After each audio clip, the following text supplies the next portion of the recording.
vamos cantar, abrindo mais o nosso coração, louvando a Deus. Nós pedimos o Espírito Santo. Nosso coração está cheio do Espírito Santo. Eu creio nisso, você crê? Que aquilo que nós cantamos e rezamos agorinha há pouco aconteceu, se tornou realidade, está em nós essa experiência do derramamento do Espírito Santo. Então, com seu coração cheio do Espírito Santo, cante. Louva a Deus.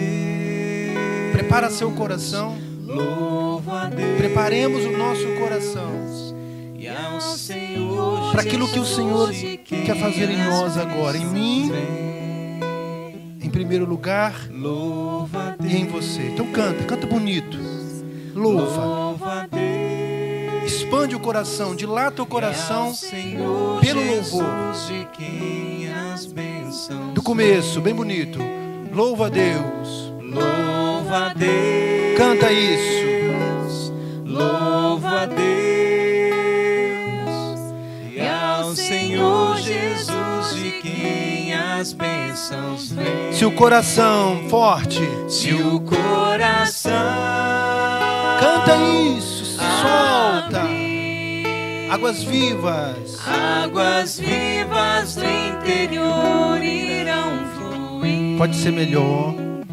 Se o coração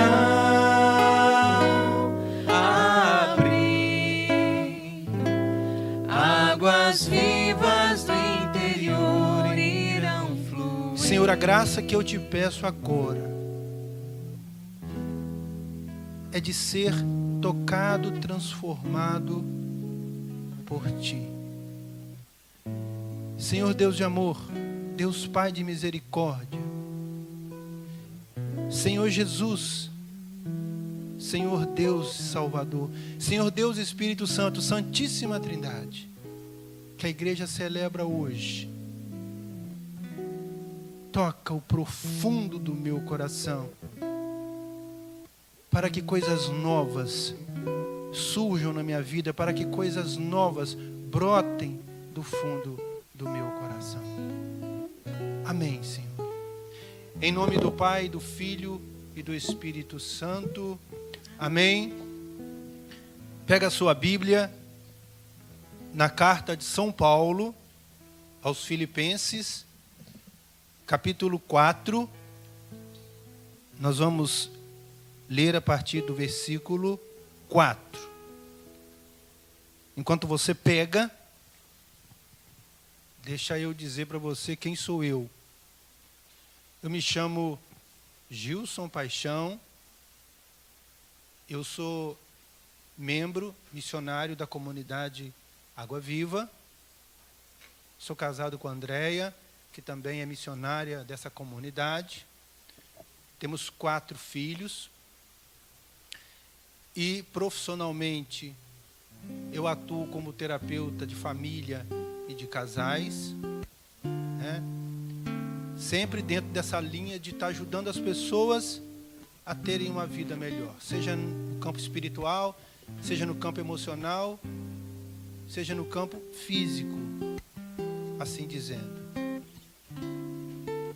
E nós estamos num retiro que tem o nome Combatendo a Ansiedade e o Estresse. Então, toda a nossa temática, tudo que nós estamos trabalhando aqui, rezando, pregando, ministrando, tem essa tônica de pedir ao Senhor que haja em nós, que vivemos muitas vezes essas realidades de aflições.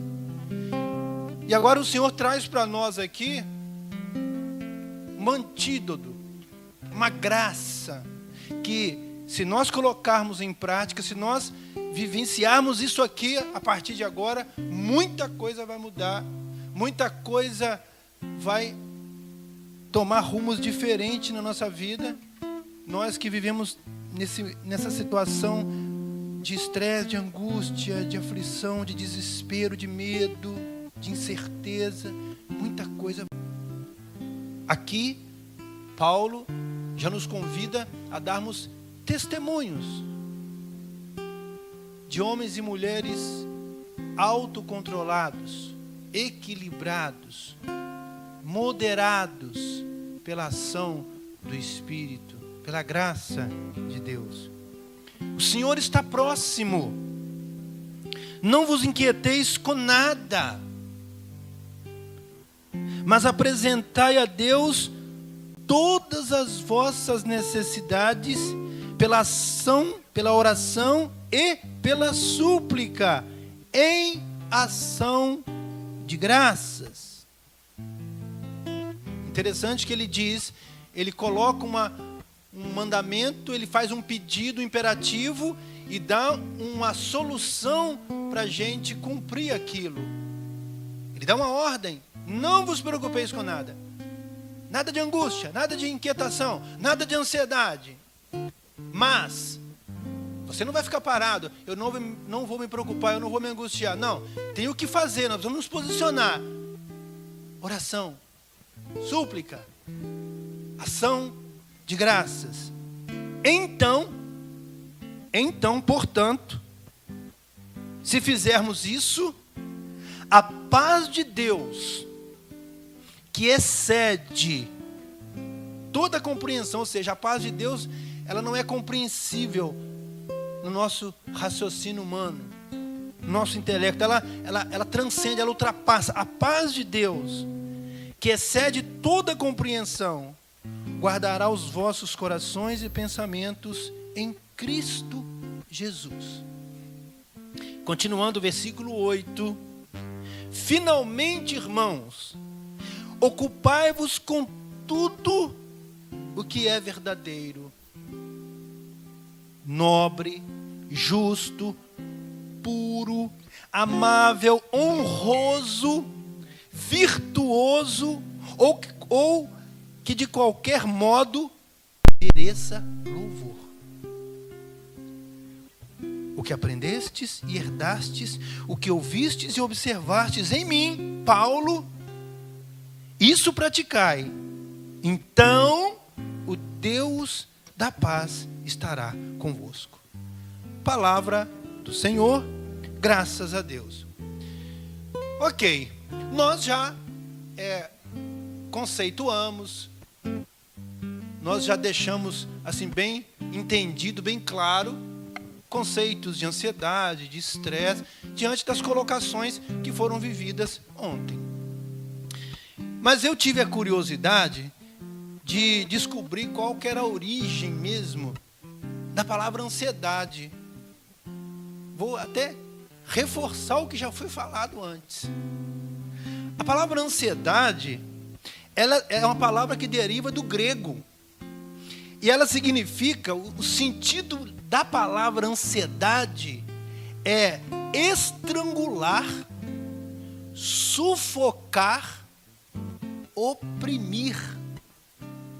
Então, essa é a origem, esse é o significado, né, original da palavra ansiedade. Então, traduzindo, quando eu sou tomado pela ansiedade, quando eu me vejo ansioso, ansiosa com alguma situação, porque a gente tem que entender que existe ansiedade enquanto algo normal, que muitas vezes é até saudável, mas existe aquela ansiedade patológica, que já precisa de um tratamento, já precisa de um acompanhamento profissional. Então, a gente, né, eu lembro que a Kátia falou isso ontem. Eu estou ansioso por aquele churrasco que vai estar celebrando uma festa. Eu estou ansioso pelo meu presente que vai chegar. Tudo bem. Mas a partir do momento que aquilo se torna um vício, que aquilo começa a me fazer mal, a partir do momento que a minha ansiedade chega nisso de estrangular, eu me sinto estrangulado interiormente, eu me sinto sufocado, sufocada, é um sentimento de opressão que vem sobre mim, mas a ansiedade, ela é isso, isso é o conceito de ansiedade. E meu irmão, minha irmã, Deus quer tirar isso de nós. Porque Deus nos criou para a gente viver vida com V maiúsculo, com alegria, com realização. Deus não quer seus filhos vivendo com sentimento, se sentindo estrangulados. Deus não quer ver você vivendo sufocado, sufocada, diante de tanta coisa que está acontecendo com você, diante de situações que você está enfrentando. Deus não quer você oprimido, oprimida. Por isso que você está aí, diante das câmeras agora, diante da sua televisão. Nós diante das câmeras e você diante da televisão, vivenciando isso aqui. E a palavra estresse, né, o estresse, né, começou a ser estudado por um pesquisador lá da Hungria, nos anos de 1930, 35. Interessante que ele dividiu o estresse em 3 fases sucessivas. Esse pesquisador, ele trouxe para a ciência um dado muito interessante. Ele disse que o estresse, ele acontece em 3 etapas. Primeiro, o seu corpo dá um alarme, que tem algo acontecendo de anormal com você, na sua fisiologia, no seu emocional. E claro, a gente pode extrapolar para o espiritual, né? Enquanto cristãos, pessoas de fé, que acreditamos que nós temos alma. Depois o seu corpo entra no segundo estágio, que é a resistência. Primeiro o alarme, depois seu corpo tenta resistir àquele estresse. E, gente, são processos automáticos, segundo esse pesquisador. Vai acontecendo. Primeiro o alerta, depois a resistência, o seu corpo tenta resistir àquela condição de estresse que está sendo imposta externamente por qualquer situação, até que chega um ponto, e aí por isso que se chama estresse, em que seu corpo entra num terceiro estágio, que é esgotamento. Você cai num esgotamento que sozinho, muitas vezes, você não dá conta. Nós precisamos ter essa atenção e ter esse autoconhecimento. O estresse, ele não vem de uma vez como uma onda. O seu corpo te avisa. Alerta, resistência e não deixar chegar no esgotamento. E quanta gente chegando nesse nível de esgotamento. Um casamento mal sucedido, filhos com problema, questão financeira, questão de crise espiritual, problema de relacionamento, problema profissional. E interessante agora que se a gente estudar essa carta de São Paulo, essa de Filipenses especificamente, ela tem essa palavra, essa carta, ela tem um quê muito especial para a gente, que buscamos conhecer a palavra de Deus. Você vai entender por quê. São Paulo começa o capítulo 4 dizendo: alegrai-vos sempre no Senhor. Repito, alegrai-vos. Ele enfatiza, alegrai-vos. Depois, repito, alegrai-vos sempre, sempre, sempre no Senhor. E se nós voltarmos aqui um pouquinho, por exemplo, Filipenses capítulo 1, versículo 4. Em todas as minhas orações, rezo sempre com alegria por todos vocês. Se formos lá em Filipenses 2, 17 a 18, ainda que tenha de derramar o meu sangue sobre o sacrifício em homenagem à vossa fé, eu me alegro e vos felicito. Vós outros também alegrai-vos e regozijai-vos comigo. E se nós formos em Filipenses 3, 1, versículo 1, no mais, meus irmãos, alegrai-vos no Senhor. Estudiosos, exegetas, definem essa carta de Paulo como a carta da alegria. Ela foi batizada como a carta da alegria. E aí, e ainda eu trago um dado aqui, numérico para nós. A palavra alegrai-vos, né, do grego kairete, kairete, alegrar-se. Essa palavra, ela é usada por 74 vezes no Novo Testamento. 74 vezes você encontra essa palavra alegria em todo o Novo Testamento. 29 vezes você encontra a palavra alegria nas cartas de São Paulo. 29. Desses 74, 29 nas cartas de Paulo. E 9 vezes na carta aos Filipenses. Então, por isso que ela é a carta da alegria. E agora nos vem a pergunta, mas para que falar tudo isso? Não é mais fácil falar direto? Vamos viver alegria. Não, nós temos que ter profundidade, para que isso não se torne uma onda de emoção, para que isso não se torne para mim e para você um momento bacana de formação, de uma pregação e depois passe. Não, nós temos que firmar isso, nós temos que enraizar esse conceito e entender com profundidade o que Deus quer falar com a gente aqui agora. O que Deus quer para nós é algo para ser eterno, é algo para ser constante. Paulo disse, alegrai-vos sempre no Senhor. Então eu não posso ficar aqui falando para você, fica alegre, não, isso é muito fácil.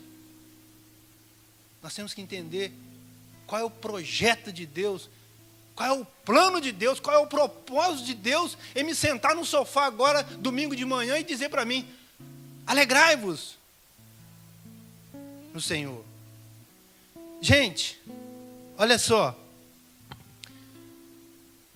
Paulo aqui estava preso quando ele escreveu essa carta.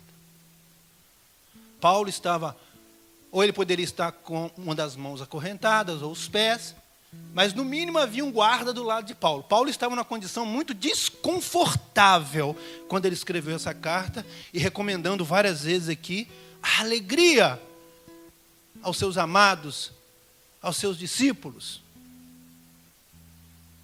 E aí nós já podemos... Um homem privado de liberdade, um homem privado de conforto, de viver uma vida livre, está tão incisivo, ser tão insistente para essa comunidade de Filipos, nós que estamos livres, nós que estamos na nossa casa, nós que estamos no nosso carro confortável, no ar-condicionado, nós que temos a nossa vida, independente do nosso padrão de vida, mas a gente está livre para ir e vir, ele insistindo em alegria. Que alegria é essa que esse homem continua mantendo dentro de si, ainda que toda a sua realidade conspira contra ele ficar feliz e alegre? Eu preciso fazer esse questionamento. Como pode alguém que sofre, alguém que sente dor no corpo, alguém que é violentado, alguém que é agredido, alguém que é desonrado, como Paulo estava sendo naquelas prisões, manter alegria no coração? Que loucura é essa? Que doideira. Será que Paulo pirou o cabeção, como o jovem gosta de dizer? Mas não. O povo de Filipos, aquela comunidade, já estava começando a experimentar as perseguições aos cristãos. Eles já estavam visualizando atrocidades, já estavam visualizando até cristãos sendo mortos por se declararem cristãos. A coisa não estava bonita lá naquela comunidade. E Paulo percebeu que ele precisava sustentar aquele povo, espiritualmente falando, incentivando eles, treinando eles, dando eles a entender que era preciso viver na alegria. O que era essa alegria? E por isso que ele diz sempre, porque as perseguições iriam aumentar. Paulo era um homem que tinha visão das realidades que viriam. Paulo era um homem que fazia uma leitura fácil das realidades daquele momento, da sociedade, da época. Então Paulo dizia, alegrai-vos no Senhor. Depois ele enfatizava, alegrai-vos, insisto, porque Paulo já via lá na frente que a coisa ia ficar pior do que estava naquele momento. E aí, gente, ele colocava isso como um antídoto contra a ansiedade, um antídoto contra o estresse, o vazio da vida. Ele colocava ação de graças. Porque uma pessoa que vive na ação de graças, se eu busco forças dentro de mim, porque muitas vezes a gente tem que buscar forças, tem que cavar fundo diante da realidade que a gente se encontra, para achar motivos para louvar, para agradecer. Mas quando a gente chega nesse nível, quando a gente consegue arrumar, né, um pouco dessa força e louva, a nossa alma, ela se abre automaticamente para o que Deus tem para dar a mais do que Ele já deu. Quando eu louvo, minha alma se abre para que eu receba de Deus aquilo a mais que Ele tem para me dar. Então, eu volto lá. O que fazia então? Por que eu não posso ficar aqui só dizendo alegrai-vos? Porque olha só. Porque a alegria, ela é um fruto do Espírito. Presta atenção agora. Agora eu preciso muito da sua atenção. A alegria, ela é um fruto do Espírito. E se ela é um fruto do Espírito, é algo espiritual. Eu não vou ao supermercado, eu não vou a uma farmácia e compro tantas gramas de alegria, tantos litros de alegria. Eu não vou a qualquer pessoa e vou comprar alegria. Alegria é algo espiritual. E uma vez que é um fruto do Espírito, ela é subproduto do meu desenvolvimento espiritual. Então, a alegria é algo que vai sendo conquistado pela minha caminhada espiritual, à medida que eu vou progredindo espiritualmente, à medida que eu vou me desenvolvendo espiritualmente, à medida que eu vou criando em mim algo que se chama maturidade espiritual, a alegria, ela vai sendo produzida, ela vai sendo firmada em mim, de forma que se torna, né, o dom da alegria, de forma que ela fica em mim de uma forma que nenhuma circunstância externa, por mais trágica, por mais dolorida, por mais chorosa que ela possa ser, ela não vai tirar de mim essa alegria, porque essa alegria não foi um pacote que alguém me deu, não foi uma oração que alguém fez para mim, opa, já estou com o dom da alegria. Não, é algo, repito, é um subproduto do meu desenvolvimento espiritual que passa a me acompanhar. Então eu estou te respondendo agora, porque Paulo, né, na situação que ele se encontrava, ele continuava alegre e ainda dando com alegria suficiente para passar para o povo. Ele não estava olhando as circunstâncias, e nenhuma circunstância foi suficiente para tirar de Paulo a alegria, porque a alegria de Paulo era fruto da sua experiência com Deus, era fruto do seu desenvolvimento, do seu crescimento espiritual, desde a sua conversão em Damasco até o fim da sua vida. Então, Deus está me chamando agora, eu, Gilson Paixão, missionário da comunidade Água Viva, um homem que trabalha com terapia de casais, de família, está me chamando a quê? A não dar um passo apenas em tomar uma decisão, de me posicionar e dizer, vou ficar alegre, vou ficar alegre. Não, Deus está me chamando a um desenvolvimento espiritual, a um aprofundamento nele, pela palavra, por tudo aquilo que o sagrado da Igreja Católica traz para nós, né? A Eucaristia, as orações, a súplica, o louvor, a intimidade. Deus está me chamando a ir muito mais além do que tomar posse da alegria, mas a mergulhar num regozijo, a colher o fruto, a alegria, pelo desenvolvimento espiritual, pelo meu crescimento espiritual. É isso que Deus chama a mim e a você hoje.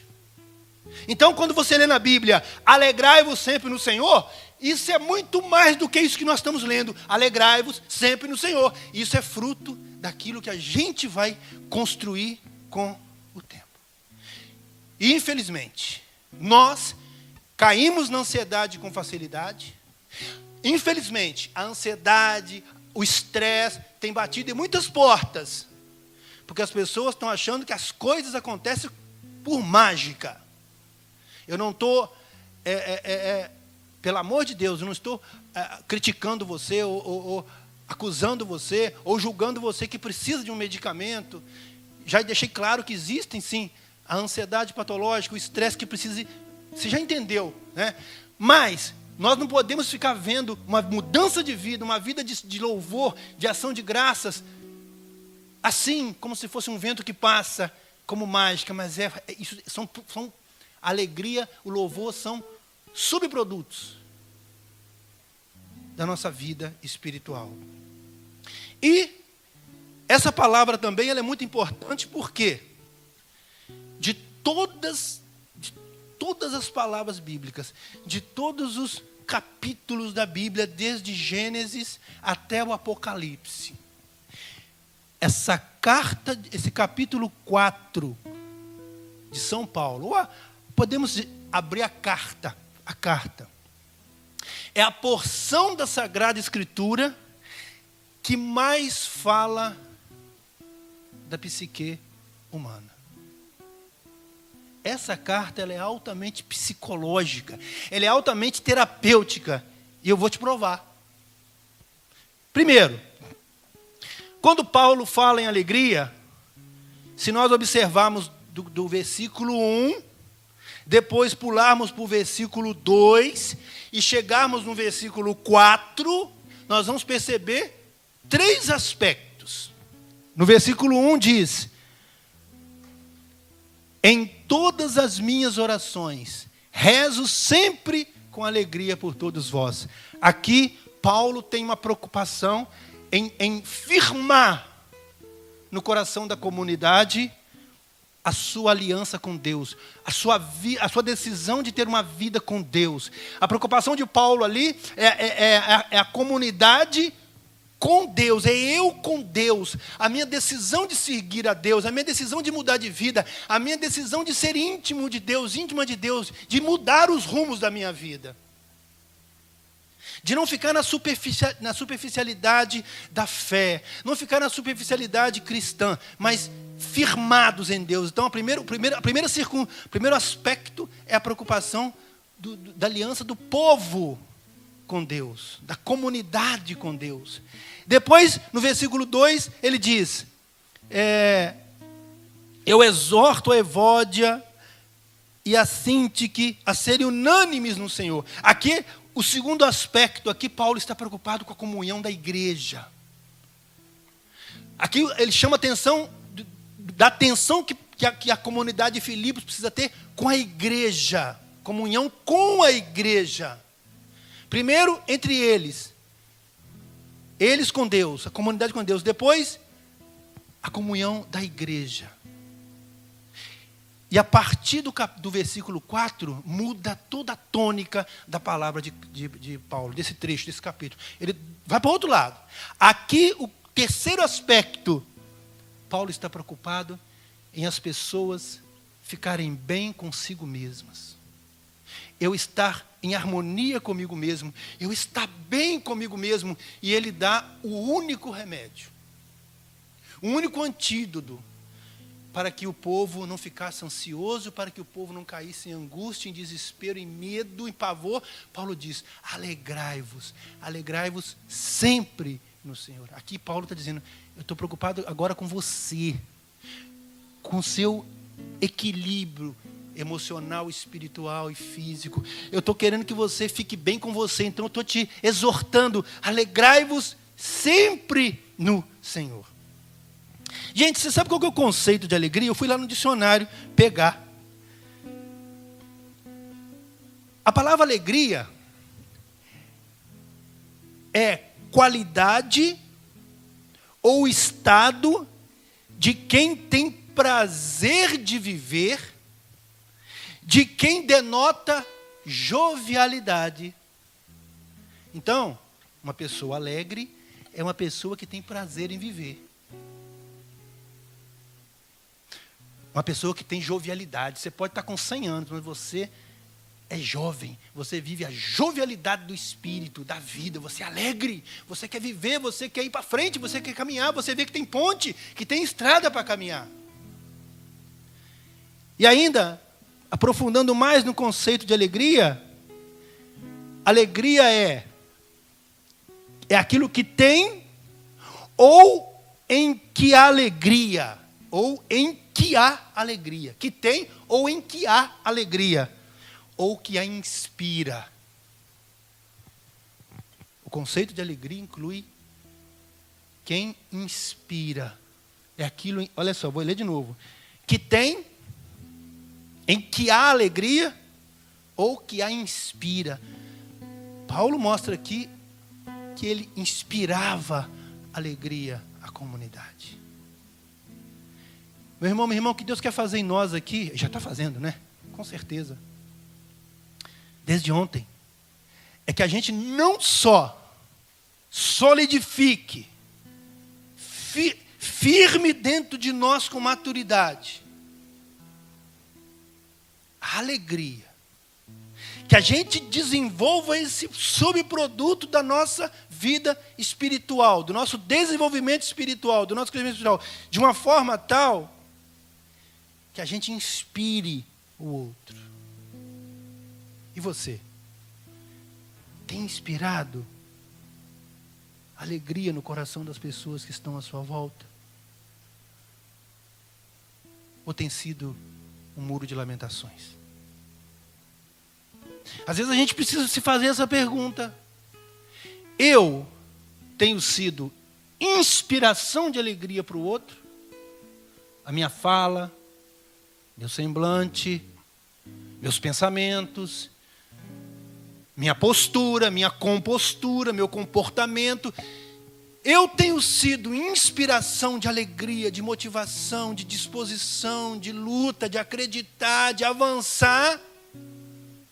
Ou as pessoas, quando olham para mim, se lembram lá daquele muro de lamentações que tem lá em Israel, naquela região, naquele murão das lamentações? Se você está respondendo agora, eu tenho sido muro de lamentações, então você vai pegar uma marreta agora, a marreta da alegria. Você vai descer a marreta nesse muro e vai jogar esse no chão em nome de Jesus.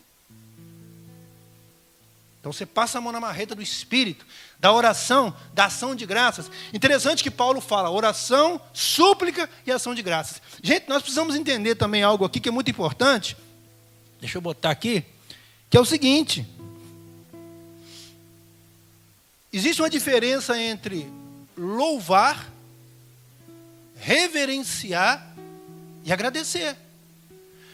É interessante nós pontuarmos isso, porque isso até nos direciona melhor na nossa relação com Deus.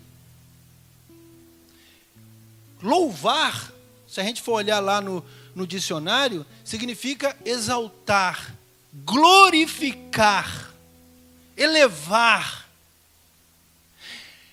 Reverenciar é quando eu reconheço, eu reverencio a Deus, eu reconheço quem Ele é, o que Ele é.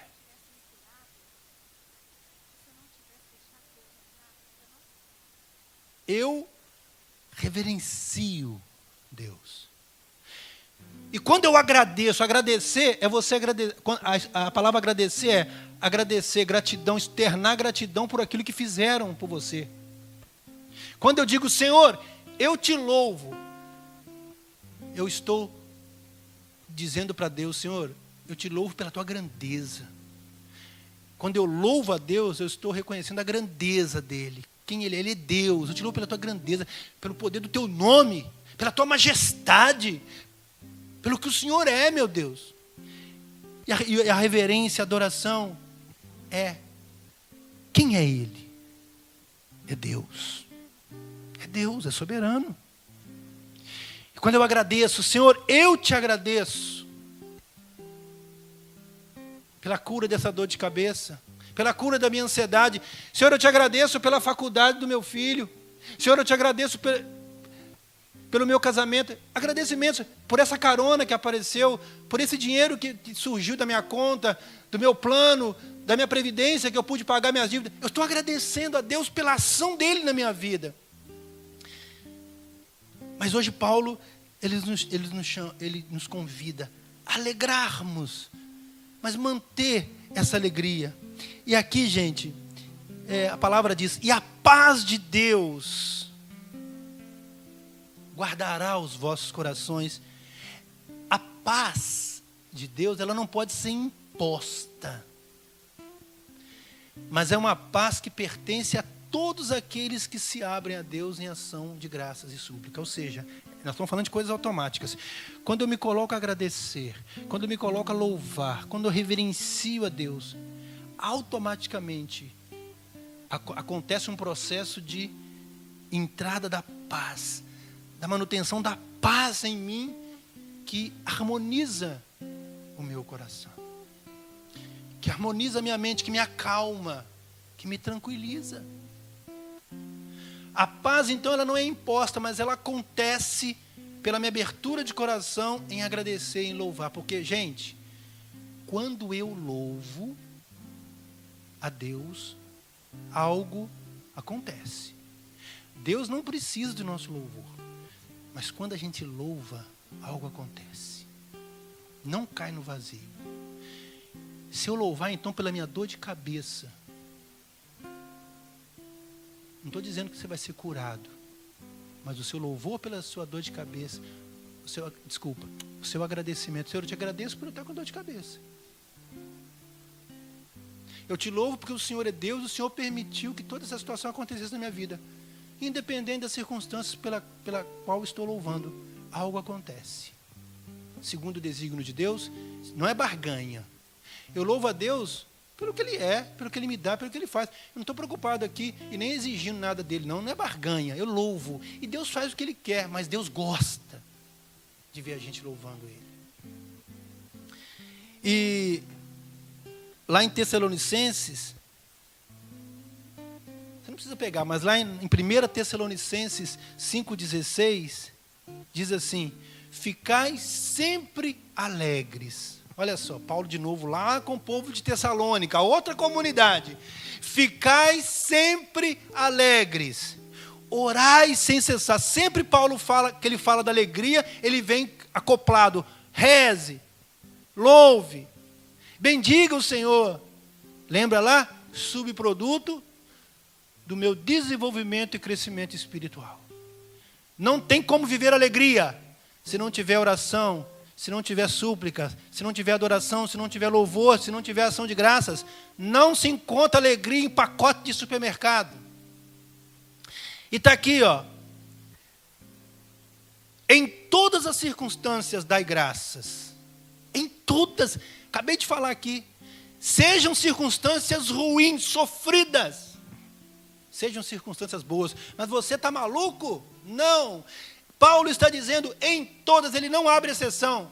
Ele não está dizendo aqui na palavra, só nas circunstâncias boas, só se você estiver bem de saúde, só se o seu casamento estiver tudo certo, só se os seus filhos estiverem todo mundo ajustadinho, só se você estiver financeiramente muito bem, profissionalmente muito bem, espiritualmente, só assim. Não, em todas as circunstâncias, esteja você chorando, esteja você deitado, caído no chão, esteja você de pé, não interessa.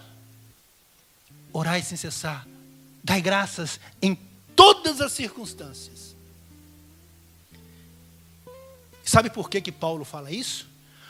Porque esta é a vosso respeito à vontade de Deus em Jesus Cristo. Gilson, qual é a vontade de Deus para mim? Que eu o louve, que eu o honre, que eu o reverencie em todas as circunstâncias. Eu posso estar passando fome, a dor pode estar lancinante no meu corpo, eu posso estar num beco sem saída, em todas as circunstâncias, porque esta é a vontade de Deus. E aquele que permanece na vontade de Deus, aquela que permanece na vontade de Deus, prospera, avança, ainda que esteja uma parede na sua frente, porque esta é a vontade de Deus. Mas isso não é alienação? Não. Eu não estou alienado, eu não estou aquém, eu não estou fora da minha realidade. Não, isso não é um alucinógeno. Não, isso é viver na vontade de Deus. Maturidade espiritual, maturidade de uma vida de fé com Deus. Eu louvar. Não é alienar, é louvar por tudo. E a vida melhora. E aí, gente, há algo aqui importante também, dentro até de 1 Tessalonicenses 5,16. Qual é a vontade de Deus, então, para nós? Santo Inácio diz que nós somos criados para louvar a Deus, honrar a Deus, reverenciar a Deus, glorificar o nome dEle com a nossa vida. Santo Inácio ensina isso. Nós somos chamados a glorificar a Deus, a inspirar a alegria de Deus, a glória de Deus com a nossa vida. E aí, gente, olha só. Mas aí, eu vou te ajudar mais ainda. Que eu ajudo você, ajudo eu também. Falando do que eu vou falar agora. Olha só. Quem é Deus? Quem é Deus?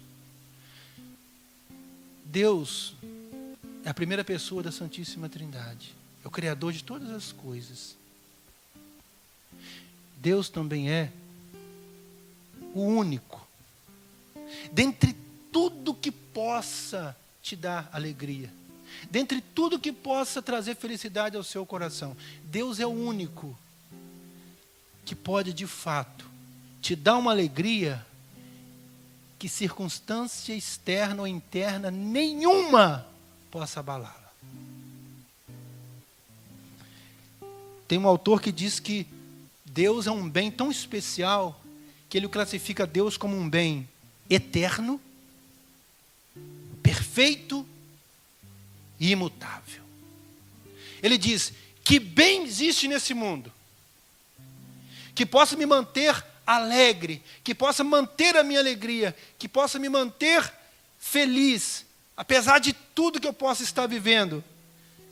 Que bem maior pode existir, senão um bem que seja eterno, perfeito e imutável.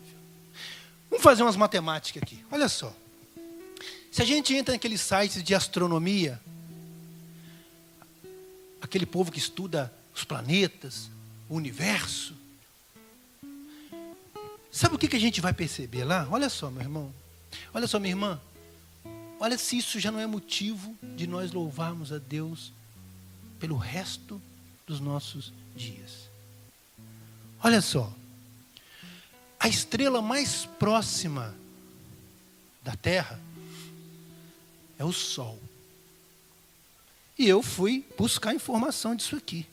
O Sol está a 8 minutos-luz da Terra. Isso significa que o Sol está a 150 milhões de quilômetros da Terra. Beleza. Se o homem tentar chegar ao Sol na velocidade humana, que o homem possa conseguir voar, né, na velocidade máxima que um homem conseguiria voar, se o homem tentasse chegar até o Sol, ele demoraria, porque aqui fala que esses 150 milhões de quilômetros de distância entre o Sol e a Terra, daria 4 anos se o homem viajasse na velocidade da luz. Se ele viajasse na velocidade da luz, ele gastaria 4 anos para voar da Terra até o Sol. Mas isso é impossível. Mas na velocidade humana, o homem demoraria milhares e milhares de anos para chegar na estrela mais próxima da Terra, que no caso é o Sol. Eu quero que você pense comigo o seguinte: imagine você o vazio, o nada que tem entre a Terra e o Sol. O espaço vazio que existe entre a Terra e o Sol. O tamanho disso. Eu continuo. Na nossa galáxia, existem 100 bilhões, em média, de estrelas. 100 bilhões. E no universo, existem 100 bilhões de galáxias. Tem como medir isso? Se você está impressionado com o tamanho do universo, imagine então que Deus que criou todas as coisas, que criou essas 100 bilhões de galáxias, Deus que criou o universo, Deus que criou essas 100 bilhões de estrelas. Não é isso que tem que nos impressionar. Não é isso que tem que nos impactar, não é isso que tem que nos deixar atordoados, de boca aberta. Não. É o fato de que esse Deus pensa em mim. Ele pensa em você. Isso sim tem que nos deixar tontos, nocauteados de tanta grandeza. Saber que esse Deus que é dono disso tudo, que criou isso tudo, é maior do que isso, infinitamente maior do que isso tudo, pensa em mim. Mas não para aí. Ele não só pensa, Ele me ama. Meu irmão, minha irmã, o Deus criador de todo o universo, Ele não só pensa em mim, não só pensa em você, meu irmão, minha irmã, mas Ele te ama. E ainda eu vou além, eu não vou parar aqui em pensar em você, em pensar em mim, em amar você, em me amar. Ele precisa de nós. Olha que loucura! Um Deus que cria um universo, querer precisar de mim. Lembra de Jesus lá com a samaritana? Dá-me de beber, eu estou com sede, dá-me de beber. Tem lógica você abrir a Bíblia e ler lá um Deus que tem ciúme dos seus filhos, um Deus enciumado, um Deus que é amor. Ele tem sede do nosso amor. É isso que tem que impactar os astrônomos, é isso que tem que impactar os cientistas, é isso que tem que impactar a mim e a você que cremos em Deus. Sim, é demais eu imaginar o tamanho do universo, mas o que tem que nos impactar é saber que esse Deus que fez isso tudo, Ele pensa em mim, agora Ele está pensando em mim e você, agora Ele está amando você e eu, agora Ele está pedindo a mim e a você, dá-me de beber. Como eu posso saciar meu Deus? Me alegrando nele, louvando, bendizendo o nome dele, dizendo: Senhor, nossa, o que é? Eu não estou assim, dizendo para você minimizar, e eu não estou diminuindo, pelo amor de Deus, eu não estou desprezando a sua dor, eu não estou dizendo que a sua ansiedade é nada, eu não estou dizendo aqui que o seu estresse, esse momento de estresse que você está, não, eu não posso nem me aventurar a isso, porque quem sou eu para me colocar no seu lugar? Eu não tenho esse poder de me colocar no seu lugar e sentir 100% o que você está sentindo. É até errado alguém dizer, eu entendo você. Não, você mais ou menos compreende. Mas deixa eu te falar, quando a ansiedade começar a crescer dentro de você, quando o estresse começar a crescer, quando a raiva, as emoções se descontrolarem, tira os olhos daquilo que é menor do que a grandeza de Deus e olhe para aquilo que é maior. Lembra que tem um Deus que está pensando em você. Lembra que tem um Deus que te ama. Lembra que tem um Deus que te busca, que depende de você. É um milagre, é um mistério da fé. Ele quer precisar de nós. Então não vamos colocar aquilo que as nossas misérias, os nossos sofrimentos, num lugar que eles não merecem. Tem que estar abaixo da graça, do poder e do louvor a Deus, porque gente, deixa eu te fazer uma pergunta. Diante de tudo que eu coloquei, das galáxias e tal, o que é o homem no universo? Um micro-organismo visível só a um microscópio ultra potente. Você imagina, diante de todo esse tamanho, o que somos nós, criaturas de Deus, filhos de Deus, diante de tudo que Ele criou do universo? Um ser que só é visível a um microscópio de altíssima resolução. Então repete comigo: obrigado, Senhor. Bendito seja, Senhor. Eu te louvo pela tua grandeza, pelo que o Senhor é. Já faço isso agora, Senhor. Obrigado, meu Deus. E aí a gente entende por que a gente precisa louvar. Deixa eu contar um testemunho aqui. Muitos devem ter ouvido falar, ou conheceram, ou conhecem os livros, a história do padre Gabriele Amorth. Ele faleceu há pouco tempo, ele era o exorcista número 1 do Vaticano. Era um sacerdote exorcista muito respeitado em Roma. E o padre Gabriele Amorth, ele contou certa vez, veja bem o poder do louvor. Veja bem o poder do louvor, meu irmão, minha irmã. Ele foi chamado para fazer um atendimento de uma pessoa que estava tomada por um espírito diabólico. E o padre Gabriel Amorth conta que ele teve muita dificuldade, mas muita dificuldade para libertar aquela pessoa. Deus colocou no coração dele louvor. Vai ser pelo louvor que ela vai ser libertada. O padre foi a um coordenador de um grupo de oração que era próximo da casa onde ele estava fazendo os atendimentos, chamou o coordenador, chamou a equipe de núcleo e disse: olha, eu vou estar fazendo um atendimento tal hora do dia, peço a vocês que se reúnam, o grupo de oração. Parece que eles combinaram o horário do grupo de oração acontecer, do atendimento, e ele pedia: a única coisa que eu peço a vocês, que louvem, que cantem louvores, que engrandeçam o nome de Deus, que louvem, que bendigam a grandeza de Deus, que louvem, cantem músicas de louvor. Ok, fechado. Gente, na mesma hora em que estava acontecendo o momento de louvor, ele começou o processo de libertação. E aquele espírito maligno que estava na mulher começava a gritar: que cânticos são esses? São como chicotes em mim, é como se eu estivesse sendo chicoteado, eu não posso ficar neste lugar.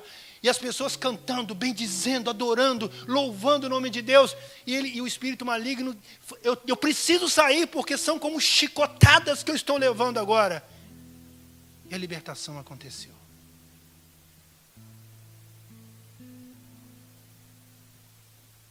Conta um outro fato. Uma mãe foi até um capelão da Marinha, na cidade dela, e foi pedir um atendimento de oração, e contou para ele que a filha dela estava frequentando um cabaré, e ela dançava, ficava dançando lá naquele cabaré, seminua, para agradar os homens que frequentavam aquele lugar. E ela disse que ela estava moída, ela estava destruída por dentro de ver aquela situação e não poder fazer nada. Rezava e não resolvia. O capelão teve uma inspiração de Deus e disse: você já experimentou agradecer a Deus pela sua filha estar nesse lugar? Porque a palavra de Tessalonicenses diz: louvai a Deus, dai graças a Deus em todas as circunstâncias. Ela regalou o olho para o capelão e disse: o senhor está louco? Se eu tiver que louvar alguém, se eu tiver que bendizer alguém, eu vou agradecer ao diabo pela minha filha estar nesse lugar. O senhor acha que eu vou agradecer a Deus por ela estar nesse cabaré? Ele falou: você aceita esse desafio? Ela parou, ela pensou e disse: tudo bem, é loucura, eu não estou entendendo, mas eu aceito. Presta atenção. Eu não entendo, mas eu aceito. E os dois se ajoelharam ali no escritório do capelão e começaram a agradecer a Deus. Senhor, eu te louvo pela tua grandeza, porque o Senhor não permite nada de que a gente não possa tirar um bem. Eu te agradeço, e ela falava assim com dificuldade: eu te agradeço pela minha filha ser uma dançarina de cabaré. Rezaram, fecharam a oração, o atendimento, e a mulher foi embora. Gente, muitas vezes, Deus não quer que a gente entenda as coisas, que a gente aceite e acolha no coração e louve e bendiga o nome dele. Muitas vezes você não entende muita coisa que está te acontecendo, muitas vezes eu não entendo muitas coisas que estão me acontecendo. Eu não entendo por que eu estou nessa ansiedade, se eu rezo, se eu vou à igreja, se eu me confesso, eu não sei por que eu estou desse jeito, nessa situação. Eu não entendo, mas aceita como uma providência de Deus para que de alguma forma Ele te amadureça, Ele te faça ser mais firme, mais sólido, mais sólida na vida com Ele. Aquela mulher então foi embora. Passado alguns dias, ela entrou em contato com aquele capelão e falou: eu preciso contar para o Senhor o que aconteceu. Ela estava assim, ofegante no telefone: eu preciso contar ao Senhor o que aconteceu. Ele disse: então conta. Naquele mesmo horário, era próximo do início da noite, em que o Senhor estava comigo ali, me atendendo, e nós rezamos juntos pela minha filha. Eu quero dizer para o Senhor um fato que aconteceu. Um jovem passando pela rua onde estava esse cabaré. Um jovem passando pela rua. Do nada, um jovem de igreja, um jovem de caminhada, entrou naquele cabaré. Foi até onde a minha filha estava dançando. A chamou, olhou nos olhos dela e disse: Deus te ama. A filha dela ficou assim estarrecida, porque os homens que ficavam ali à volta eram só piadinhas maldosas, provocativas. E chega um homem, um jovem, e diz para ela: Deus te ama. Ela ficou impactada, ela desce do palco, senta com ele numa mesa e diz: espera aí, quem é você? O que está acontecendo? Por que você falou isso para mim? Homem nenhum disse isso para mim até hoje. Ele disse: eu também não sei te responder por que eu estou fazendo isso. Eu só sei que, num dado momento em que eu passava pela rua, me deu algo dentro de mim que me dizia: entra nesse cabaré, entra nesse cabaré. E eu fiquei assim constrangido, eu entrar num cabaré, mas ele foi tão forte, um impulso, que ele não se conteve, ele entrou e ficava no meu coração: diga para aquela dançarina que eu a amo. E a moça se derramou ali de choro, de lágrimas diante dele. E ela disse: eu quero essa vida. Eu quero essa vida de Deus. Eu quero uma vida de Deus. E o rapaz rezou por ela ali mesmo. E aquela moça, a partir daquele dia, não mais continuou naquela vida de dançarina de cabaré. E foi no mesmo horário que a mãe estava agradecendo a Deus, dando graças a Deus por aquela situação tão triste que ela estava vivendo. Eu poderia contar outros testemunhos. Eu me lembro que quando a Andréia quebrou o pé, a Andréia, quando estava grávida da Miriam, a nossa mais nova, a Miriam tem 8 anos, nós morávamos em Viçosa, eu estava fazendo o meu pós-doutorado em Viçosa, e a Andréia quebrou o pé, foi ao mercado fazer compra, barriga já com 8 meses, torce o pé no pátio do estacionamento do mercado e quebra o tornozelo em 3 partes. Vai para o hospital, tal, aquela confusão, ela está grávida, como é que vai fazer tomografia, radiação, que é a confusão toda, médico reúne para conversar, se pode ou se não pode, a gente ali. Gente, eu conto para vocês o seguinte: eu só louvava a Deus. Eu só agradecia a Deus por aquilo que estava acontecendo. Raquel e Adriana pegam o carro, uma chuva de arrasar mundo. Chega a Raquel e Adriana lá em Viçosa, debaixo de chuva, as duas, para pegar os outros 3, para trazer para cá, para a comunidade, para eu poder cuidar da Andréia com mais calma. Ter tempo de organizar a casa. Eu me lembro que no dia que a Andréia fez a cirurgia, então ela fez a cirurgia, depois de todo o processo que aconteceu, a Andréia terminou a cirurgia uma tarde toda sendo operada, aquela barriga daquele tamanho, a Andréia deitada na cama, e o médico não podia aplicar remédio nenhum para dor, a não ser dipirona, por causa do bebê, da Miriam. Gente, quando o efeito da anestesia passou, pensa numa mulher com aquele barrigão deitado na cama de um hospital, mas gemendo. Ela gemia de dor, e o médico já tinha alertado: olha, segura, minha filha, porque quando passar o efeito da anestesia, a gente não podia aplicar nada mais forte em você por causa do bebê. E eu não podia fazer nada, rezava por ela, mas ficava sentado na cadeira ali: Senhor, muito obrigado. Só agradecia. Só agradecia. E aí, depois daquele pico de dor, de desespero, e eu ali acesão, até amanhecer o dia, ela foi dormindo e, puf, desmontou. Eu teria 2 opções ali: ou entrar em desespero, ficar com raiva de Deus. Por que o Senhor permitiu isso? Ela está quase ganhando, a Miriam, tal. A gente reza, a gente prega na comunidade, a gente vai à missa, a gente é fiel. Nada. Senhor, muito obrigado. Está tudo certo. E ainda depois teve que adiantar o parto da Miriam, por causa da situação do pé dela, que estava muito difícil. Enfim. E, gente, eu quero, por último, pegar com vocês uma outra palavra que vai assim, fechar para a gente louvar muito a Deus aqui agora.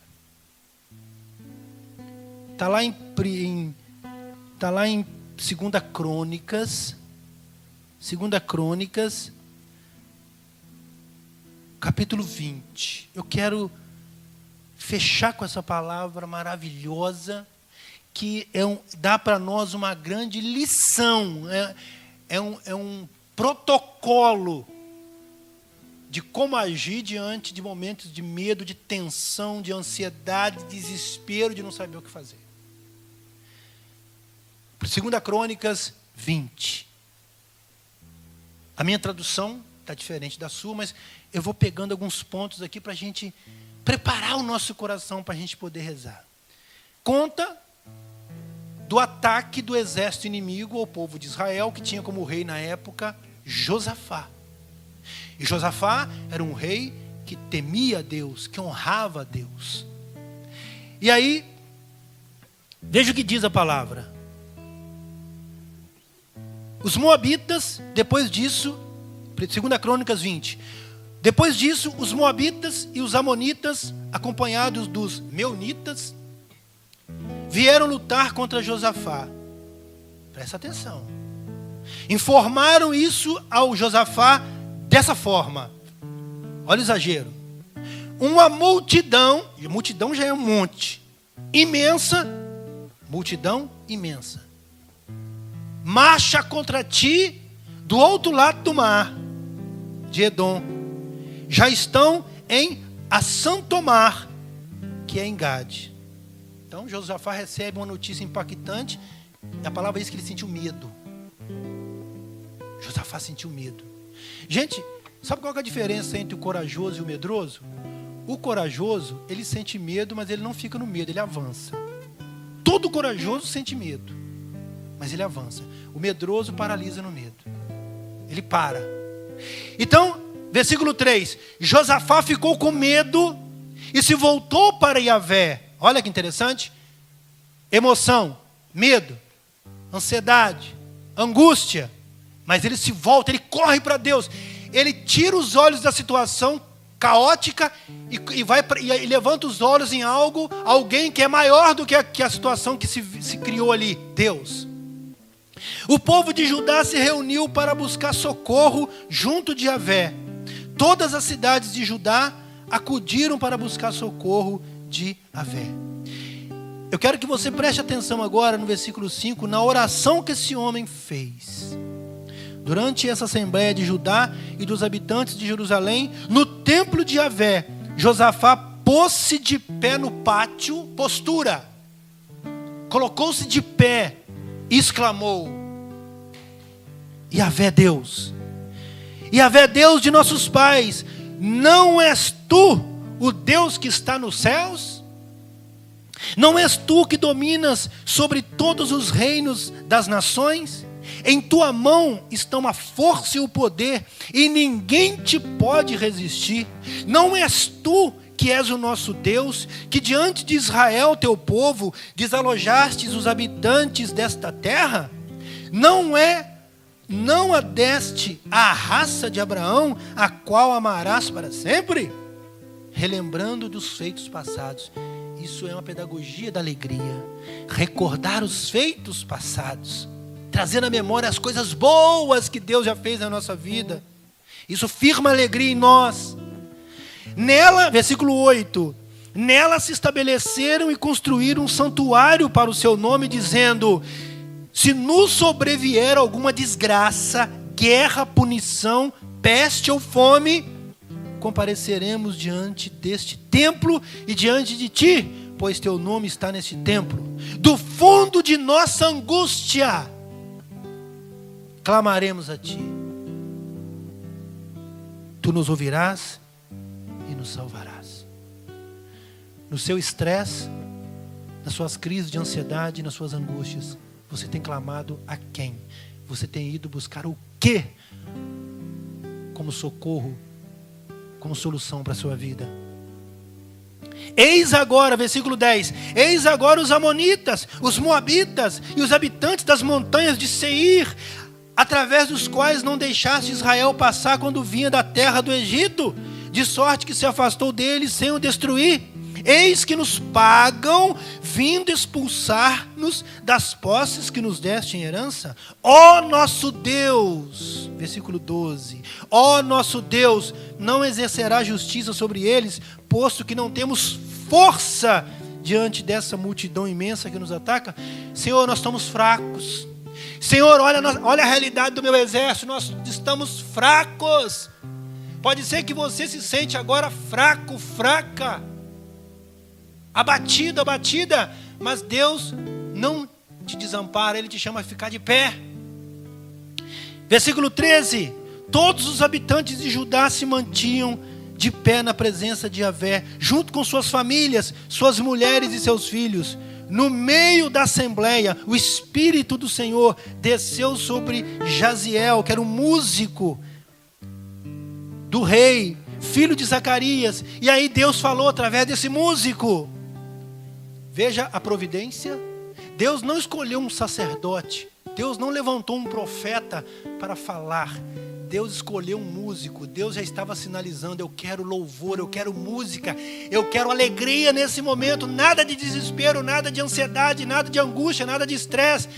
Por isso eu estou usando a boca de um músico, para que vocês prestem atenção no que eu quero: louvor, alegria, bendição, ação de graças.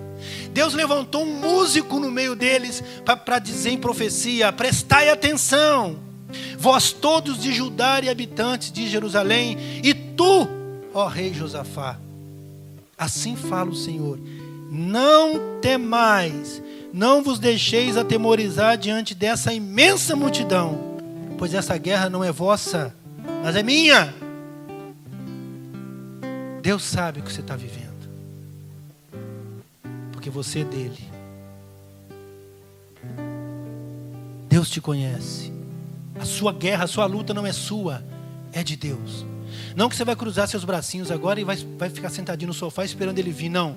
Quando Paulo diz: não vos preocupeis com nada, Paulo não está dizendo que você vai anular suas emoções, que você então não se preocupar significa entrar numa bolha, que eu não vou reagir. Esse não preocupeis de Paulo significa o seguinte: se posicione, tenha postura, fique firme, avance, faça o que tem que fazer, mas na alegria. Não é um não se preocupeis de apatia, de passividade diante da vida, nem emocionalmente falando. E aí Deus diz: não tenha medo, não tereis que combater nessa disputa. Versículo 17, colocai-vos lá, tomai posição e vereis a salvação que Yahvé vos reserva. Judá e Jerusalém, não temas e nem vos apavoreis. Olha aí, o povo estava apavorado, o emocional deles estava tudo descontrolado. Parti amanhã o seu encontro, e Yahvé estará convosco. E sabe o que o Josafá fez? Foram para o combate. Deus falou assim: vocês não vão precisar fazer nada, mas vocês vão lá fazer, se preparem, se armem. Josafá colocou um grupo de músicos à frente do exército. Ele disse: a única coisa que nós vamos fazer é o que Deus mandou, louvar. Nós vamos louvar. Ninguém vai sacar uma espada, nós vamos louvar. E olha o cântico que o povo, que os músicos foram cantando ao encontro do exército inimigo. Celebrai a Yahvé, porque o seu amor é para sempre. Celebrai ao Senhor, porque o seu amor é para sempre. No momento em que entoava os hinos de júbilo, de louvor, Yahvé fez cair no emboscado os amonistas, e todo o exército inimigo acabou sendo derrotado. Eu fiz questão de caminhar com você aqui nessa palavra, mostrar o quê? Não queira enfrentar situações sozinho. Não queira enfrentar situações sozinhos. Deus está com você, Ele conhece. A guerra não é sua. A sua guerra, as suas dores, as suas labutas são de Deus. Você vai ter que enfrentá-las. Nós vamos ter que passar por elas. Nós vamos ter que passar pelo vale de lágrimas, sim. Mas sabendo que não é nossa, que a vitória é garantida, que a cura está a caminho, que a solução está a caminho, como aconteceu com esse povo. E a única coisa que Deus pediu para eles: louvem, louvem, vivam alegria. Apenas façam isso, se posicionem, fiquem de pé, tomem postura. A palavra diz que o pai, a mãe, os filhos, todo mundo ficou de pé diante de Deus, louvando, agradecendo, proclamando uma vitória que ainda não tinha chegado. Celebrai a Yahvé porque o seu nome é para sempre. Eles já estavam louvando por aquilo que ia acontecer ainda, que era a vitória de Deus.